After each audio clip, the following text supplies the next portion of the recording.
Ikhwan akhwat fillah rahimuni wa rahimukumullah, tentang makna Idul Fitri.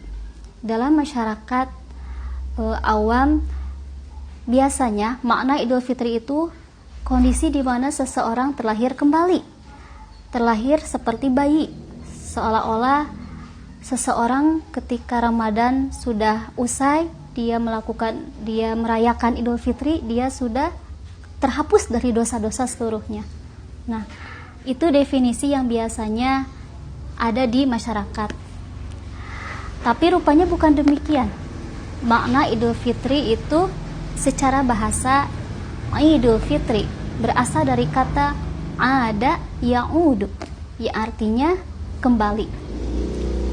Sedangkan yang kedua bisa diartikan pula berulang. Sebagaimana kenapa dikatakan berulang?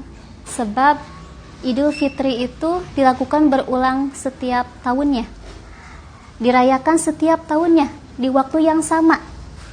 Sebagaimana Ibnu Arabi mengatakan bahwa sumiyal idu idan li'annahu ya'udu kulla sannatin bifarhin mutajaddad. Jadi yang dinamakan dengan Id itu artinya kenapa dilakukan? Karena secara berulang setiap tahunnya dengan kegembiraan yang penuh. Nah, itu arti dari Id. Kemudian yang keduanya biasanya diturunkan dari kata al-'adah. Al-'adah itu kebiasaan. Kenapa disebut kebiasaan? Karena setiap masyarakat ketika merayakan Hari Raya Idul Fitri itu melakukan kebiasaan-kebiasaan sesuai dengan adatnya, yaitu Idul Fitri. Kemudian ada kalimat yang kedua, Idun, ada Al-Fitri.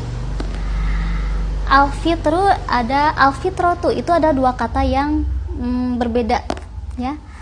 Sebagaimana Al-Fitratu dalam Quran surat Ar-Rum ayat 30, A'udzubillahi minasyaitonir rajim, fa'aqim wajhaka lid-dini hanifa, maka hadapkanlah wajahmu kepada agama yang lurus, fitratallah, sesuai dengan fitrah Allah, sesuai dengan ketetapan Allah, allati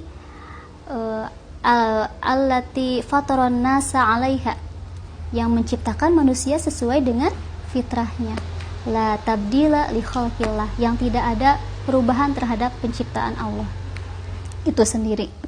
Nah, dari definisi tadi di Quran surat Ar-Rum tersebut bisa disimpulkan menurut Ibnu Jauzi bahwa yang dikatakan fitrah itu, fitratun itu adalah kondisi di mana seseorang ada dalam kondisi awal, ada dalam keadaan dosa yang tidak memiliki dosa sedikit pun, ada dalam keadaan tauhid. Nah, karena ada lingkungan, bayi lahir dalam bentuk tauhid, kemudian karena lingkungan yang mengubahnya sehingga jadi ada yang agama Nasrani, ada yang agama Majusi dan lain sebagainya. Nah, itu jadi pada intinya fitrah itu adalah kondisi di mana seseorang itu ada dalam keadaan fitrahnya, ada dalam keadaan tauhid. Lalu apa yang disebut dengan Al-Fitri itu sendiri, Idul Fitri? Al-Fitru sebagaimana dalam hadis diriwayatkan dalam Abu Hurairah radhiyallahu anhu, ia berkata, saumun yaumu tasumuna, orang yang saum itu yaitu hari di mana mereka saum. Sedangkan wal fitru, sedangkan fitri itu, fitrun itu yaumu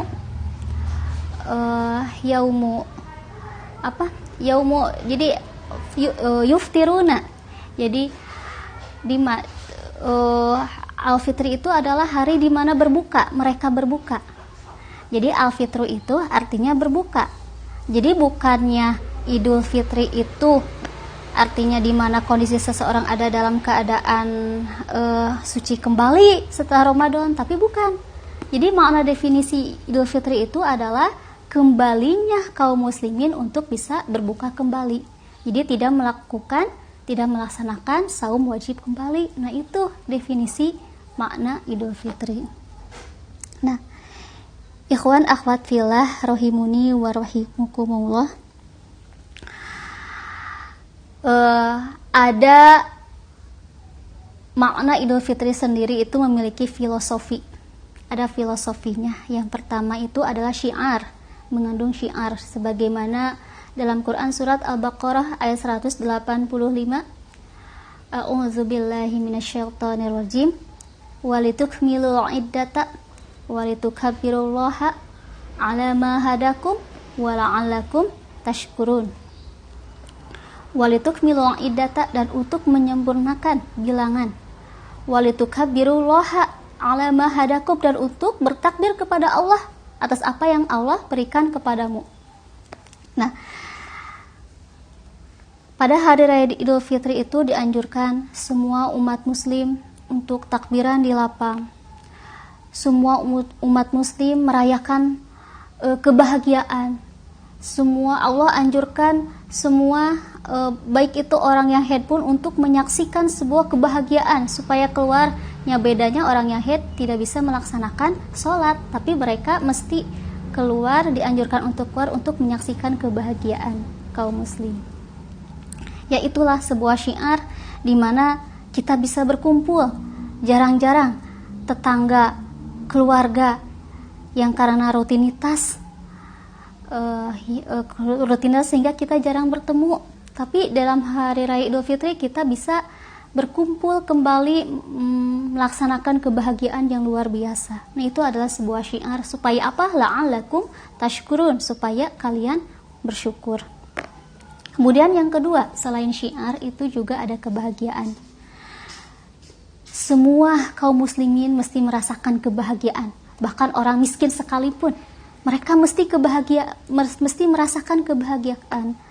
Maka Allah anjurkan kepada kaum muslimin untuk saling berbagi, bukan hanya untuk berbagi pada diri sendiri dan keluarga saja, tapi juga dengan orang miskin sekalipun, dengan tetangga. Coba lihat, tengok kanan kiri, adakah tetangga yang merasakan kelaparan? Adakah tetangga yang memiliki pakaian yang tidak layak? Maka Rasulullah pada saat itu, dalam hadis riwayat Muslim, pernah ditanya oleh sahabat, "Ya Rasulullah, di antara kami ada yang tidak memiliki jilbab." Maka Rasulullah bersabda, "Maka saudaramu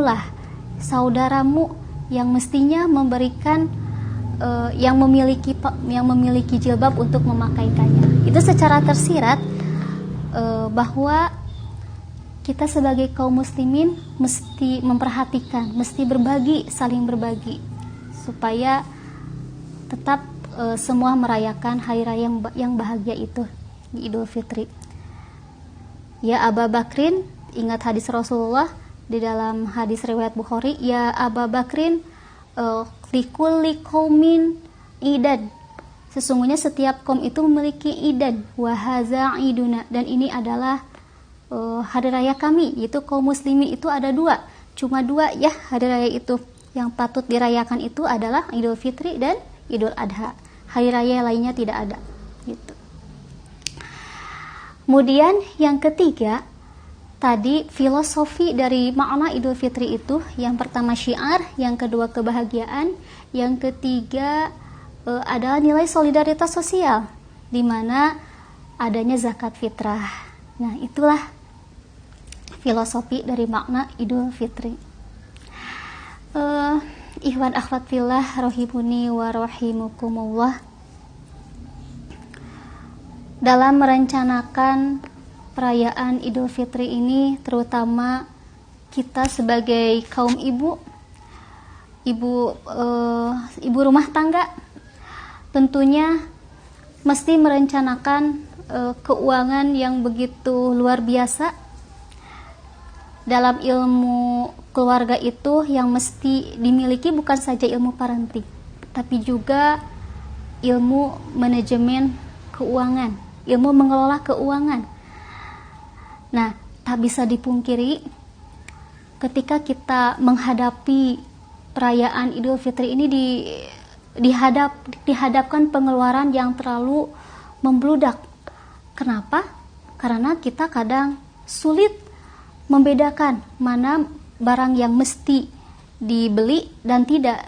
Nah, makanya pengeluaran akan membludak. Nah, jadi bagaimana tips? Nah, ini ada 5 tips bagaimana supaya pengeluaran keuangan kita itu tetap terkontrol, terutama menghadapi Ramadan, Idul Fitri juga pasca. Yang pertama itu adalah tentukan skala prioritas dan prioritaskan mana barang yang mesti kita beli. Misalnya, ini bukan hanya untuk Idul Fitri saja sebetulnya ya. Nah, misalnya waktu Idul Fitri itu, menghadapi Idul Fitri itu yang tentunya yang diutamakan itu adalah zakat fitrah. Nah, jadi dari sebelumnya, dari minggu-minggu sebelumnya kita sudah dialokasikan dana berapa dan dari mana sumber kita membayar zakat fitrah gitu ya. Yang kedua, mungkin kalau yang mudiknya jauh, yang itu dialokasikan dana juga dan sebagainya ya. Jadi diprioritaskan mana yang skala prioritas, mana yang mesti diawalkan dan diakhirkan prioritasnya. Yang kedua, jadikan harga sebagai tolak ukur kita. Jadi jangan mentang-mentang kita melihat nih, wah barang yang bagus, kita segala beli tanpa melihat kondisi keuangan kita bagaimana di keluarga. Gitu. Kemudian yang ketiga, buatlah daftar barang yang mesti kita beli, dan sekali-kali jangan, harus sesuai dengan barang yang kita mesti dibeli, diprioritaskan, jangan membeli yang aneh-aneh gitu. Kemudian yang keempat, jangan, ini terutama ibu-ibu, jangan teriming dengan diskon-diskon yang besar ya. Nah, ini biasanya orang-orang yang konsumtif kalau melihat diskon itu merasa geli gitunya, getek mau beli gitu. Padahal tahu-taunya dompet kita jadi kosong, jadi nol gitu. Itu hati-hati ya, terutama para ibu. Kemudian yang terakhir, yang kelima itu siapkan dana emergensi. Nah, ini perlu dipikirkan pula. Jadi sebelum Ramadan itu perlu dialokasikan. Nggak tahu bagaimana, wallahu alam, apa kita sakit, apa saja ya. Nah, itu dana emergensi ini tujuannya untuk itu ya. Mudah-mudahan 5 tips ini membantu supaya kaum muslimin semua di dunia itu untuk tetap menjaga kebahagiaan. Jangan sampai karena kondisi keekonomi yang semakin menipis, terutama setelah pasca lebaran, kebahagiaan di rumah tangga itu menjadi menipis sehingga tidak terwujud sakinah, keluarga sakinah, mawaddah, warahmah. Aqulu qauli hadza wa astaghfirullaha li wa lakum. Assalamualaikum warahmatullahi wabarakatuh.